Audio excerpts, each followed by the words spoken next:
Arkadaşlar merhaba. Bugün size eski sevgili, terk eden sevgili, giden sevgili nasıl döner onu anlatacağım. Bunlar için ritüellere ya da muskalara gerek yok. Dönmesi için belli sebepler olması lazım. Karşınızdaki toksik de olabilir, narsist de olabilir, düzenli bir ilişkide de olabilir. Yüz kızartıcı suç olmadıktan sonra hala arada belli bir yaşanmışlık, belli bir sevgi, belli bir paylaşım olduktan sonra her zaman geri gelir.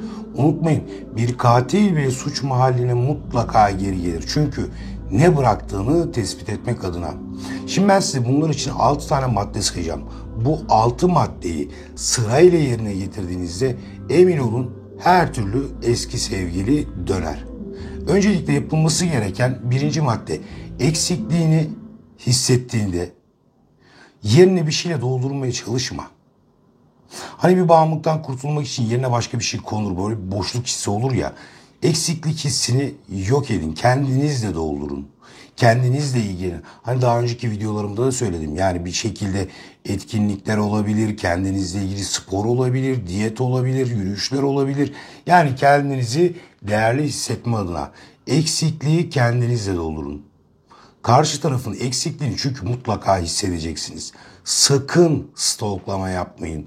Sakın nerede, ne yapıyor, kimle, nasıl geziyor bunları düşünmeyin ve bunların üzerine gitmeyin. Çünkü kendi kendinize farkında olmadan takıntı hale getirebilirsiniz. İkinci madde, iletişimi tamamen kes. Hiçbir şekilde görüşme. Stalklama, WhatsApp'tan, YouTube'dan ya da Instagram'dan, Facebook'tan herhangi bir şekilde araştırmaya gitme. Hani şimdi çoğaldı da sahtekarlar da çoğaldı. Fake hesap açıp fake hesapla kontrol ediyorlar. Siz böyle yapmayın çünkü kendi değerinizi, kendi kalitenizi çok net bir şekilde yükseltmeniz lazım. Ve bunun başladığınız nokta bir, eksikliğinizi kendinize dolduracaksınız. İki, iletişimi tamamen keseceksiniz. İletişimi kestiğinizde üçüncü madde ortaya çıkıyor. Ortadan kaybolmak. Tamamen ortadan kaybolun. Çünkü ne yaptığını görmek isteyecektir. Sizi nasıl bıraktı? Sizi nasıl perişan etti? O olmadığında aslında siz bir hiçsiniz. Bunu görmek isteyecek. Sizi darmaduman bıraktığını, yıkık dökük bıraktığını ve sizin ona ağlayarak dönmenizi isteyecek. Fakat her ağladığınızda, ona her yalvardığınızda kendi değerinizden ödün vermiş olacaksınız. Ve bunu kimse istemez. Herkes kendi değerinin farkında olması lazım ki ilişkiler daha düzenli bir şekilde devam etsin.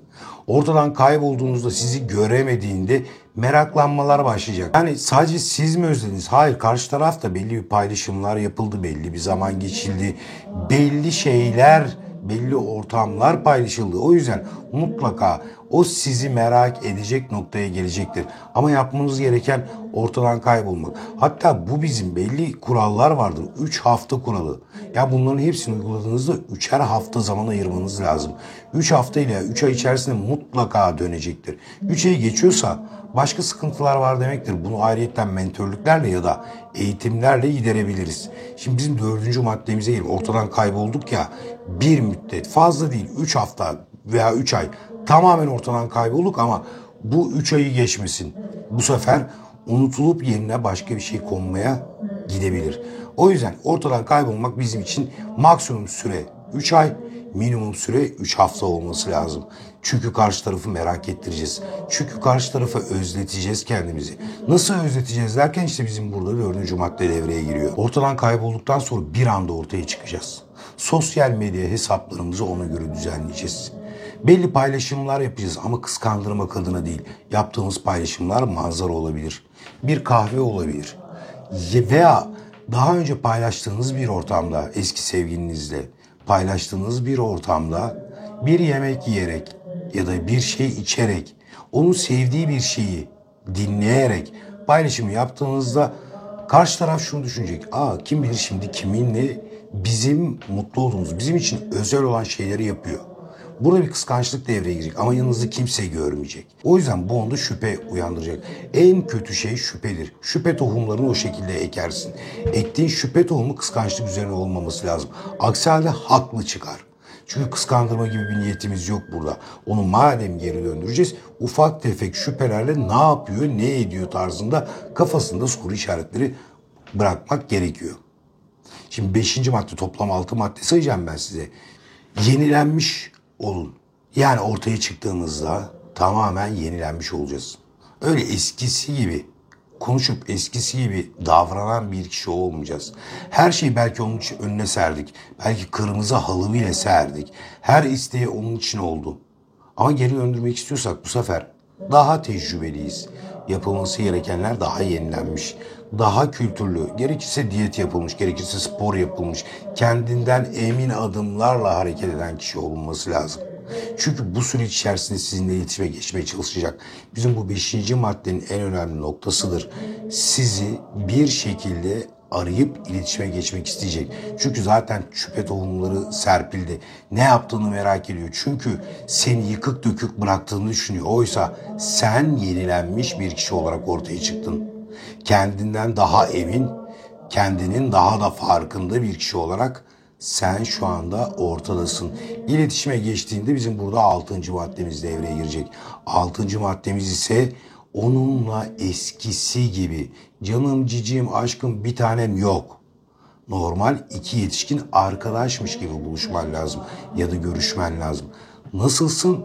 İyiyim. Sen nasılsın? Ben de iyiyim. İşlerden konuşun, havadan sudan konuşun ama aşkım, canım, cicim yok. Burada o senin değiştiğini fark edecek ve kaybettiğini düşünürse tekrardan kazanmak için elinden geleni yapacak. Bu narsistlerde daha hızlı ilerler. Çünkü narsist kaybetmek istemez. Toksik olanlar faydalanmaya devam eder. Onlar da kaybetmeyi pek sevmez. Düzenli ilişkide ise ayrılmada ya ne oldu buna, nasıl değişti bu kadar merakıyla yine devam etmek isteyecek. Sakin kalabilmek. Herhangi bir buluşma ayarlandı, görüşme ayarlandı. Telefonla konuşuyorsunuz. Tamamen sakin. Hani dedim ya canım, cicim yok diye. İşte sakin kalmak, cesur kalmak burada çok önemli. Biliyorum kaybettiniz, onu tekrar kazanmak istiyorsunuz ama döndürmek için karşınızdaki kişi mağdur bir insana dönmek istemez. Yıkık dökük bir insana dönmek istemez. Zaten kendisi yıkık dökük bıraktı. Hala orada mı diye kontrol edebiliyorsa dikkat edin. Sizi tekrar yıkık dökük bırakabilir. Ama siz kendinizden emin bir şekilde sakin kalarak onunla normal bir arkadaşmış gibi konuştuğunuzda her şeyin değiştiğinin farkına varacak. Ve kendisini tekrar el üstünde tutulması için belki size yalvaracak bile. Olur olmaz sözler bile verebilir. Dikkat edin, siz vermeyin. Çünkü o konuşmalarda mutlaka tekrardan sözler verilecek. Tekrar konuşmalar ciddi olacak. Bazı konular masaya yatırılacak ve üstünden geçilecek. O zaman yapılması gereken bizim sakin kalıp onun harekete geçmesini sağlamak. Harekete geçtiğinde o zaman ipler sizin elinizde. Siz artık zaten cepte değilsiniz. Karşı taraf cebe girmek isteyecek. Çünkü sizin güveninizi almak isteyecek. Sizin güven sağlamanız için cesur olmanız lazım. Verilen sözlere, verilen tepkilere ne olursa olsun sakin kalın. Çünkü ilk etapta görüşmede sizi suçlayacaktır. Sen bana böyle böyle yaptın, o yüzden gittim. Bana böyle değersiz hissettirdin, o yüzden gittim. Belki başka biri benim aklımı çeldi, o yüzden boşta kaldım. Çünkü belli bir noktada kadınlarda veya erkeklerde eksiklik hissi yaratılabiliyor. Bu eksiklik hissini başkasıyla tamamladığında ise olay işin çığırından çıkma haline gidiyor. Bu bir aldatmadır, bu bir ihanettir. Buna rağmen halen de size dönmek isteyebilir. Burada aldatan kişi önemli değil. Çünkü aldatan zaten belli bir zaaflık yapmıştır.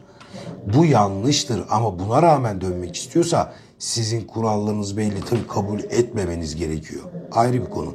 Ama aldatma dışında bir ayrılma söz konusuysa, hani derler ya severek ayrıldık. Ben inanmıyorum pek ama olur da ayrılma gereksiz bahanelerle, gereksiz sebeplerle, üçüncü kişiler tarafından, bu ebeveynler de olabilir, sizin saçma sapan arkadaşlarla da olabilir.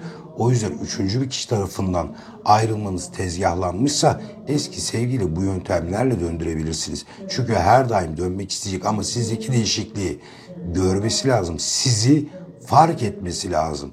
O yüzden sakin kalmaya devam edeceğiz. Bu süreçte ne yaptık peki? Eksikliği kendimizle giderdik, değil mi? Burada bir, kendimize olan değerimiz, güvenimiz arttı. İletişimi kestik. Neden? Çünkü ona karşı takıntılı hale gelmememiz için elimizden geleni yapıyoruz. Ortadan kaybolduk. Neden? Kendimiz için yeni bir başlangıçlara ve kendi değerimizi, öz saygımızı yakalamak için kendimizi yenilemek adına. Ve 4. Sorun ne yaptık? Sosyal medya gibi bazı noktalarda kendimizi gösterebildik ama başkalarıyla değil. Çünkü burada ince bir nüans var. Kıskançlık, kimseyi kıskandırma gibi bir niyetimiz olmaması lazım. Hatta eğer sosyal medyadan sizi engellemişse ve açmıyorsa zaten kafası başka yerdedir. Ama engelleyip açıyorsa hani demiştim ya yıkık dökük bıraktığını görmek ister. Orada sizi görmek için elinden geleni yapacaktır. Ve sıradaki neydi? Ortaya çıktık biz. Daha yenilenmiş, daha farkındalığı yüksek bir şekilde ortadayız. Bizim son darbemiz olan sakin kalabilmek. Şimdi bunların hepsini yaptıktan sonra zaten siz yenilenmiş, güçlü, değerli ve öz saygısı yüksek bir birey haline gelmiş oldunuz. Emin olun, onunla birlikte hayatınıza girmek isteyen çok kişi olacaktır. Burada seçim sizin. Toksik ve narsistlerden uzak durduğunuz müddetçe zaten kazanan taraf siz olacaksınız. Ama ille de narsiste aşık oldunuz, toksik bir insana aşık oldunuz, onu dize getirmek istiyorsunuz ya da siz cepten çıkmak istiyorsunuz. Tabii ki bizlerden mentörlük alabilirsiniz. Tabii ki bizlerden eğitimler alabilirsiniz. Bu konuları anlatmamın sebebi inanın çok fazla mağdur olması. Çünkü ilişkiler en baştan dediğim gibi artık tamamen oyuna döndü. İlişkilerde sevgi artık azaldı. Herkes kendi çıkarı için yaşamaya başladı. O zaman bu ilişkiler oyunsa karşı tarafın oyun kurucu olmasına müsaade etmeyin. Ya iki taraf da bu oyunu kuracak güzel bir şekilde saygı ve sevgi çerçevesi içerisinde oynayacak ya da oyun kurucu siz olacaksınız ki üzülmemeye devam edeceksiniz. Aksi takdirde sizi üzen çok olacaktır. Ve özellikle bağlanma şekillerini daha önce anlatmıştım. O videoyu tekrar izleyebilirsiniz. Bağlanma şekillerinde kaygılı bağlanma stiline sahip olmayın. Çünkü o zaman narsistlerin ve toksiklerin kurban olarak hedefe haline gelirsiniz. Arkadaşlar bir sonraki videomuzda tekrar ilişkiler hakkında konuşmaya devam edeceğim. Merak ettiğiniz, anlatmamı istediğiniz bir nokta varsa mutlaka yorumlarda belirtin. İnanın herkeste sizin yaşadığınız gibi mağduriyetler, travmalar olabilir. Eğer siz kendinizden bir parça görüp bu konuda yoruma yazıyorsanız ve bu konuda destek arıyorsanız emin olun sizin gibi kişilerde çok fazla narsistlerin ve toksiklerin hedefi haline gelmemek çok önemli bu süreç içerisinde. Videoyu başkalarına yollayabilir, yorum yapabilir, süper butonu tıklayabilirsiniz. Abonelikler ücretsizdir. Kendinize iyi bakın. Görüşmek üzere.